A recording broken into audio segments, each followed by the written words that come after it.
ஐயோ வரவனே வந்தது தண்ணி தூக்க சொல்லி டார்ச்சர் பண்ணுவானே, சரி ஏதோ ஒன்று சொல்லி சமாளிப்போம்.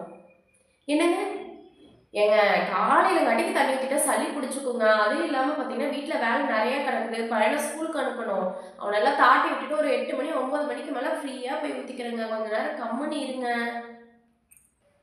ஏங்க இப்பதான் ஃபோன்ல ஹேர் பேக்லாம் பார்த்தேங்க. அதெல்லாம் ஊற வச்சிருக்கேன். அதெல்லாம் மதியம் போல தான் அரைக்க முடியும். அதெல்லாம் அரைச்சு ஒரே வழியா தலைக்கு தேய்ச்சு நல்லா மதியம் போல நல்லா ஃப்ரெஷ்ஷா குளிச்சுக்கிறேங்க.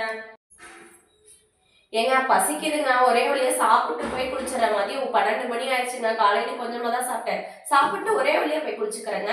அப்பா வயிறு ஃபுல்லுங்க. ஒரு வெட்டு வெட்டியாச்சு. சாப்பிட்டதும் போய் குளிச்சா செரிமானம் ஆகாதுங்க. ஒரு நேரம் கொஞ்ச நேரம் உட்கார்ந்து இருந்துட்டு போய் குளிக்கிறேங்க.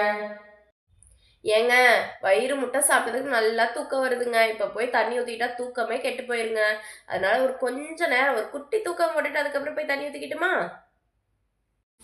ஏங்க தூங்கி எந்திரிக்கிறதுக்கே 7 மணி போல ஆயிருச்சுங்க.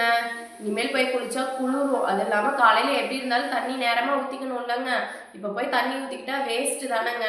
தண்ணி யாராச்சும் வேஸ்ட் பண்ணுவாங்களா? எத்தனை பேர் தண்ணி இல்லாம கஷ்டப்படுறாங்க. அதுக்காக தாங்க சொல்றேன். ஒரே வழியா 4 ஊத்திக்கோங்க.